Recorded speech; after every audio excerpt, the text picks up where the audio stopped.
Bonsoir et bienvenue à tous sur Gabon News pour ce rappel de l'actualité. Tout de suite, les titres.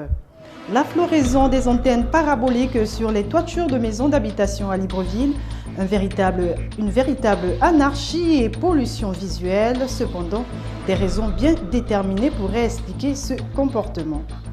Les résultats des travaux sur la comptabilité générale du Gabon, rendus publics ce vendredi à Libreville par le Conseil national de la comptabilité, dans l'optique de s'adapter aux nouvelles normes sous-régionales en matière de comptabilité. Et puis, la mairie d'Ovendo a abrité hier jeudi les audiences foraines du tribunal de Libreville des procès conduits par le procureur de la République gabonaise en l'assistance des agents du ministère public de la Défense et des populations ovendoises.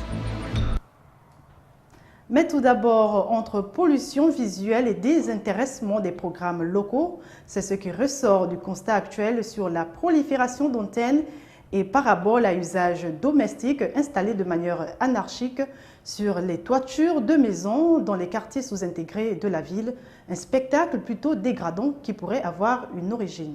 Marley Zingema et Frendong. Avec l'explosion des diffuseurs de programmes télé au Gabon, pour un ménage actuellement, on peut compter au moins 2 antennes. Ces installations de 3 à 4 mètres de haut sont souvent dénoncées comme étant une source de pollution visuelle par les citoyens. Par rapport à ces antennes dont vous parlez, ce n'est pas tellement propice à la vue, mais c'est pas en attendant que le gouvernement ou bien les moyens soient disposés pour faire ce qui est mieux pour la société, on fait avec ceci.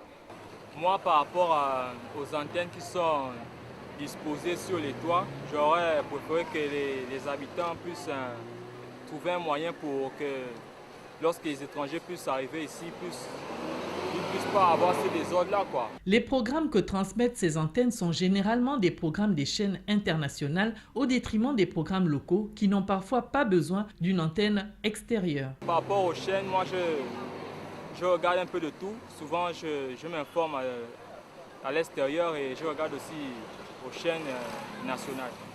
Ce qui concerne la télé, moi, je m'intéresse plus aux programmes locaux. Donc, ce qui se passe un peu ailleurs dans d'autres chaînes, je regarde ça difficilement.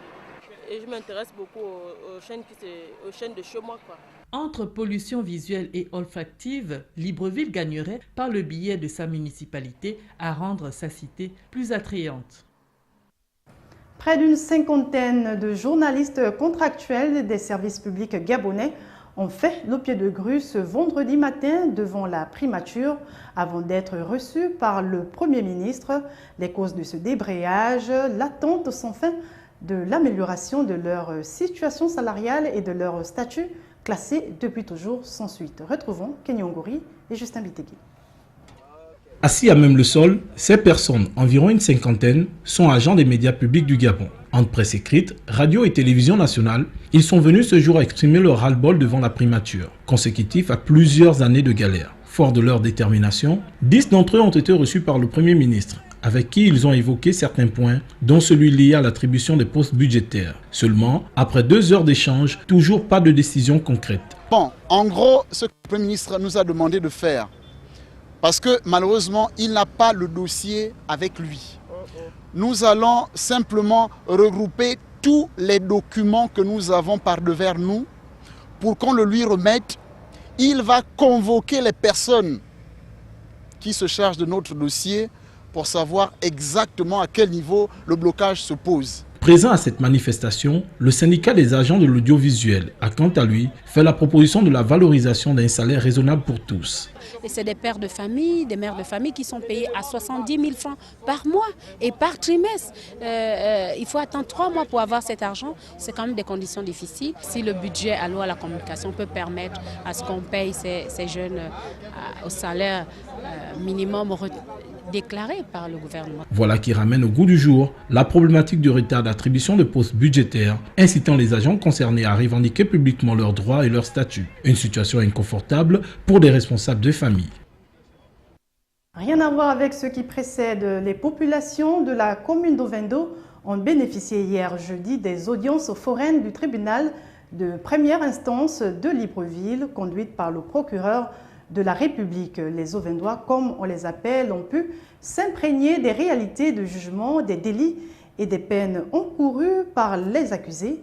Mais quel principe de ces audiences, Martial Tsonga et Fred Ndongo ont tendu le micro au procureur de la République gabonaise. Regardez. Une audience foraine est une audience qui se tient hors de la juridiction, c'est-à-dire hors du palais de justice. Et c'est une audience en fait qui est tenue dans les circonscriptions un peu excentrées de la ville, donc dans des communes éloignées donc, du lieu où se trouve le palais de justice. Et elle vise à familiariser la justice des populations, du peuple au nom duquel celle-ci est rendue.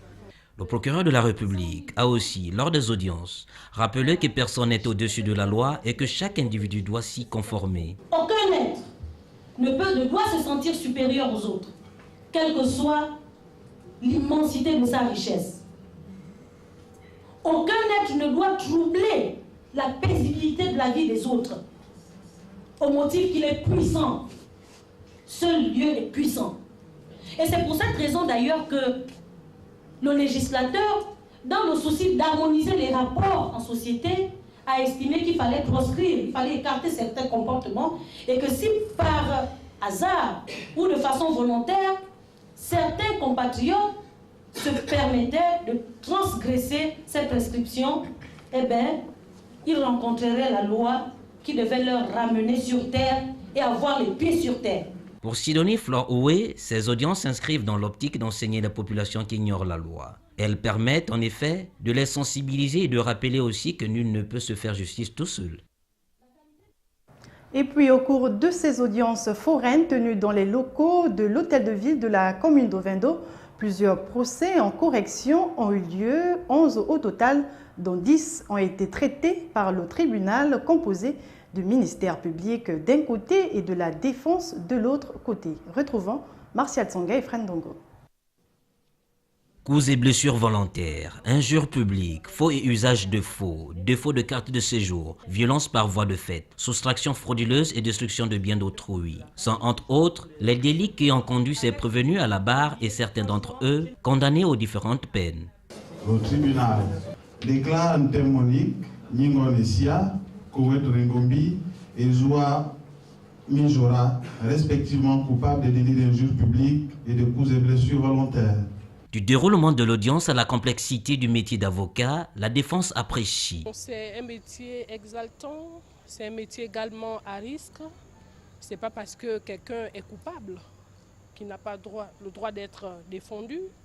Et la loi pénale a prévu tous ces aspects, que l'on soit coupable ou non. Il y a des coupables, on peut bénéficier de circonstances atténuantes lorsque c'est un délinquant primaire, donc quelqu'un qui n'a jamais eu maille à partir avec nos juridictions. Si vous avez un récidiviste, forcément, il y aura une application rigoureuse de la loi. Les chefs de quartier d'Ovendo ont été édifiés par l'opération des audiences foraines qui ont eu lieu dans leur commune. Un moment d'apprentissage qui, pour eux, est une occasion de sensibiliser les différentes populations sur l'existence de la loi, son application et sa rigueur. D'où l'adage, nul n'est censé ignorer la loi. Dans la suite de l'actualité, le ministère gabonais du budget, des comptes publics et de la fonction publique vient de rendre public les résultats des travaux sur la comptabilité générale du pays, avec notamment la mise sur pied d'un livre comportant des normes comptables des entités publiques dans le but de s'arrimer aux normes sous-régionales en matière de comptabilité.